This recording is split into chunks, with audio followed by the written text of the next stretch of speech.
If you thought being a buyer in the 2021 real estate market, specifically in Fort Collins, was crazy, don't expect any changes in 2022.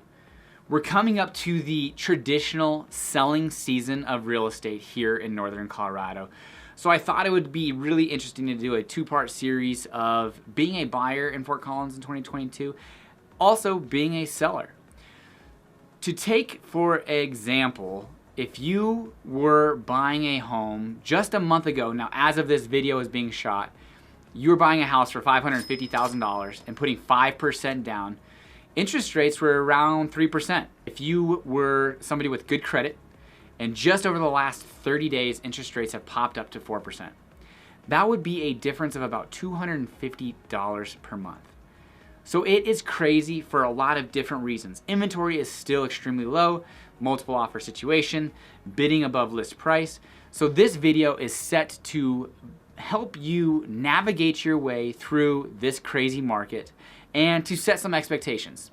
My name is Patrick Soukup with Soukup Real Estate Services here in Fort Collins, Colorado.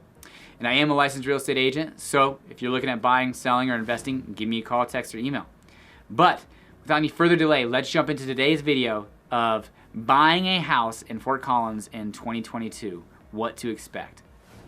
All right, number one, and this, obviously could be a little bit self-serving, but I think it's of vital importance, and that is to align yourself with a savvy, very active real estate agent. And the reason being is because this is such a dynamic market that unless that agent is actively buying, actively offering on properties multiple times a week, especially multiple times a month, that agent will know what to expect, how to negotiate, what conversations are expected to be had, who to introduce you to on the lending side, which is number two. But that agent is probably going to be your biggest asset ever. Now, just recently on a real estate video here on YouTube, I had a question very nicely worded and directed towards me of, do I feel that real estate agents are worth their commission? Over years past, maybe, maybe not. There are some good ones. There's the 80-20 rule. I think it's more like 90%, 10% in Fort Collins and in most markets where 10% of the agents are really doing a lot of the business and really worth their value, whereas 90%, yeah, they're good people, nice, maybe hardworking, but maybe don't necessarily produce too much. Well, I can tell you that you want to align yourself with that 10%. It is of vital importance in today's market. And that is because it is going to be your greatest asset. You are going to be working with this person for the next 45 to 90 days plus, depending on what your time frame is. The second thing you're going to want to do is align yourself with a local lender. Now that local could be state or Northern Colorado, whatever that might be, but I think it's vitally important to have a local lender on your side so that when they put you through that pre-approval process, and preferably underwriting even, when you submit offers and that listing agent sees where that pre-approval is coming from, they're seeing a name that they recognize. They see a name that they may have done a deal with previously. Don't get me wrong, these big national lenders, they're in business for a reason. They can provide you some phenomenal rates. So you may give up a little bit on the interest rate. By giving up a little bit, I mean be having to pay a little bit higher interest rates, maybe.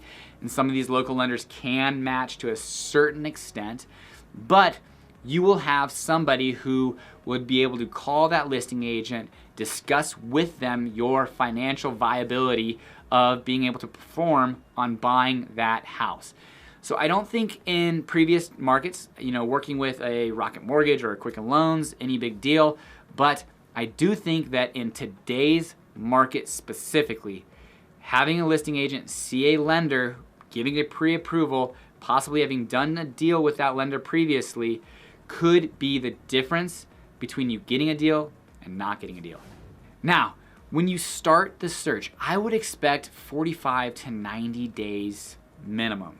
Now, if you really hit it and hit it hard, 45 days can absolutely be attainable, but the longer you have to work with your agent, the better, just based off of timing. Not to say that, hey, I want to buy a house today.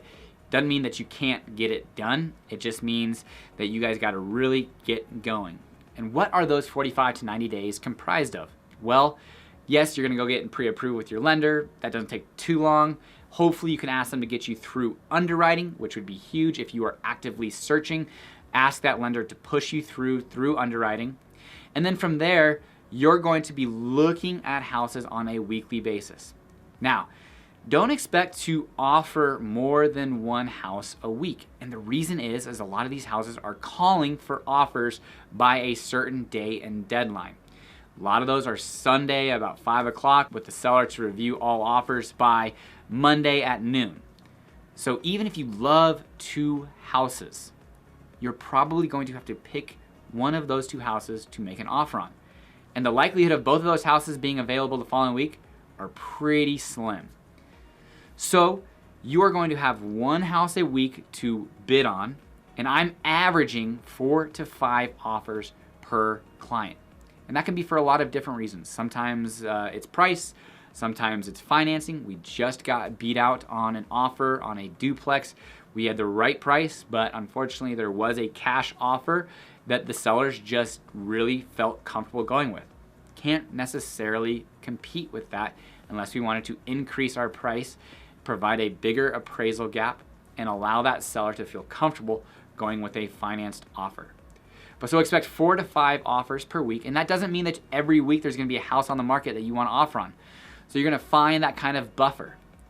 And then from there, when you go under contract, it's gonna be anywhere between 21 to 30, maybe even 40 days while under contract if you are working with a financed offer.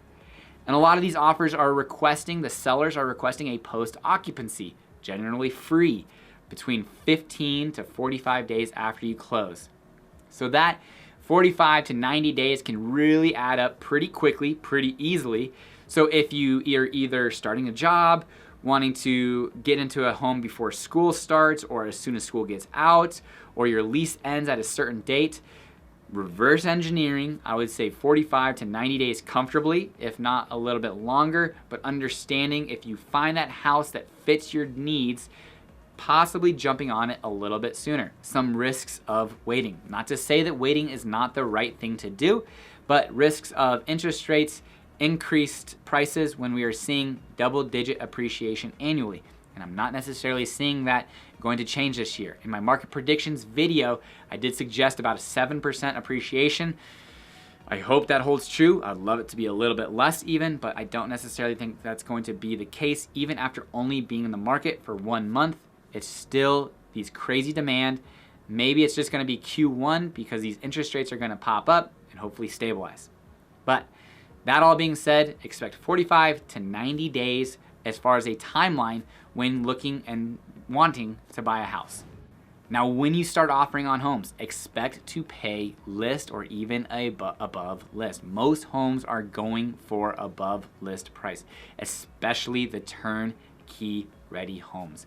Multiple offers are expecting to bring a premium to this list price.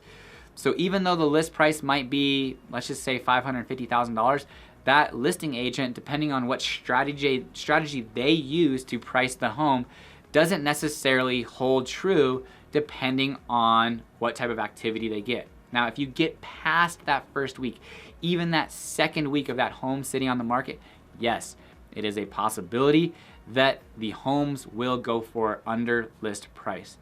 If it is a home that is going to get multiple offers, you can expect that it is going to be above list price. I've seen anywhere between 1 to 2%. I've also offered 10% and above when the house is priced at a point that called for such a large premium. So it's tough, especially if you've bought houses in previous markets, especially if you've been aggressive with your offers, getting underneath list, paying list. When you're offering above list, it can be a psychological warfare that you just don't want to play, but unfortunately that is the current atmosphere of buying a house in all of the United States, but especially in Fort Collins and northern Colorado. And when you kind of develop that offer price, make sure that your agent, your buyer's agent, the one that is working for you, is calling that listing agent. They are trying to determine, are they reviewing offers as they come in? What is the seller's motivation? What should we expect as far as how many offers we're competing against? Should we wait to put our offer in on the first day or until right before the deadline? Or should we try to get our offer in right quick? Should we try to get our offer in right quick and then resubmit another offer right before the deadline? What is our strategy? Do we need to offer a post-occupancy for the sellers? Do we need to have minimal inspection items? I don't ever recommend waiving your inspection. Now, unless there's a pre-inspection report, a seller's property disclosure, you know that this listing agent has a very, very strong reputation and you feel comfortable at that point, maybe I would consider it. But I would still recommend on 99.9% of my houses to have an inspection. Hire your own inspector, specifically on existing build homes. So that being said, those are going to be things that you want to take care of before you submit your offer so that you can develop the best possible offer that fits what the seller is looking for. Now, when you offer on a home, you have to overcome two different major barriers. Emotionally, do we love the house? Can we see ourselves living there? Does our family really like it, and can we see ourselves enjoying it? And two, can we afford it? Can we pay the monthly mortgage? What about our utilities, our other costs, auto, grocery, insurance? Do these things all make sense? And you mix them up in a bowl and you decide, does this house fit our needs? Doing that once is a big enough jump. And having to do that 4 or 5 times, maybe even 9 or 10 times, hopefully only 1 or 2 times, can be very, very stressful. Very frustrating. You're gonna have some frustrations. You're gonna have some fears. You're gonna feel like you're failing. This is the time that you trust with your real estate agent that you're working with, the game plan that you guys are going after to secure a home for you and yours. But I can tell you that it is much easier said than done. And every week, if I don't get the house that I'm working with these buyers, it's the same conversation. Are we doing the right thing? Should we continue? Should we pull back? And I'm never gonna be one that says, no, let's keep going, let's go, let's go, let's go. I will talk to you about what your goals are. Are you still wanting to buy the house?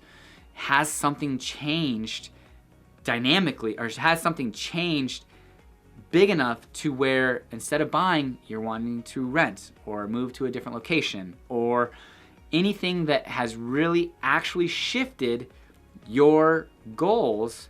Then yes, let's discuss it and move on, and you tried. If they haven't, if your goal is still to buy a house, if you have a job coming up or school is impending and you want to be in a specific neighborhood, specific area, specific location, then be patient, persistent, opportunistic, and optimistic. It's very, very difficult, but I've done this with a lot of different clients very successfully, except it is a timeline to get this done. And I don't suspect that's gonna be any different for you if you're looking at buying in Northern Colorado or a different location. These are expectations really across the United States. So definitely feel free to reach out, comment, text below. If you are looking at buying or selling, definitely reach out, give me a call. I'd be happy to talk to you, strategize with you, especially having done this so many times in 2021 and already in 2022. I'm very fortunate and grateful for all the clients that I work with. And these are just some of the strategies and tools that we use. And I'd be happy to talk to you about how we're differentiating our offers to help secure our contracts moving forward. Thanks for watching, guys. Until next time, take care.